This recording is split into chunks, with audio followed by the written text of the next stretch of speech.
Старая часть города Орска напоминает Венецию. Дома, школы, больницы, машины, дворы – все в воде. Добраться можно только на лодках. Я здесь по ближайшему просто прохожу двором.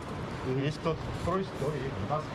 Это крупнейшее в истории Оренбургской области наводнение. Здесь объявлен режим ЧС федерального значения. Большая вода настигла 87 населенных пунктов. По информации МЧС России подтоплено более 6,5 тысяч жилых домов, 9 тысяч приусадебных участков и 40 низководных мостов. Пострадали наши соотечественники. Один из них – председатель национально-культурной автономии татар Орска Азат Хайруддинов. Говорит, большая вода застала их врасплох. Чудом удалось спасти документы. Сейчас семья ютится у родственников.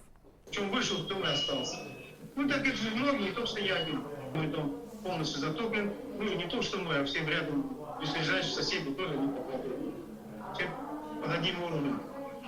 Мы в воде, всех, поэтому беда коснулась каждого, невыборочно. В старой части Орска проживают около 10 тысяч татар. Практически все дома затопило. Под водой остались и объекты культурного наследия. Древнее татарское кладбище, соборная мечеть 18 века, дом, где жил классик татарской литературы Мирхайдар Файзи, особняк купца Ахмедзяна Нигматуллина. Также пострадал дом, где в 20-х годах снимал комнату Муса Джалиль. Затопило и 5 татарских деревень. Это Гайнулина, Тукай, Узимбаева, Нарбулатова и Малохалилова. И с призывом поддержать сельчан выступил Всемирный конгресс татар.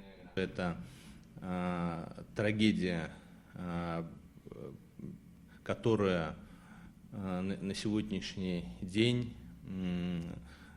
требует той системной конструктивной работы, которая ведется, и татарский мир не в стороне. Наши татарские предприниматели из регионов Российской Федерации по нашему обращению, по нашей просьбе, да и по зову души направляет первые помощи, гуманитарные конвои, вот вода, питьевая вода. Первыми руку помощи пострадавшим протянули альметьевцы. По инициативе главы Тимура Нагуманова в молодежном центре города организовали пункт сбора гуманитарной помощи. Неравнодушные горожане несут теплые одеяла, одежду, резиновые сапоги, средства гигиены, детские вещи и питание. Сбор открыт ежедневно с 8 утра и до 8 вечера. ЧП в Оренбургской области произошло 5 апреля из-за прорыва дамбы на реке Урал, которая защищала Орск. Она была рассчитана на уровень 5,5 метров, сейчас же почти 10. Следственный комитет возбудил уголовное дело по статьям «Халатность» и «Нарушение правил безопасности при строительстве».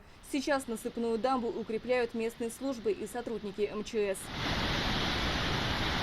Сегодня ситуация усугубил второй прорыв защитной дамбы вблизи поселка Лесоторговый. Вода продолжает прибывать и в столицу региона. Уже эвакуировано более 700 оренбуржцев. Мэр города призвал уезжать прямо сейчас.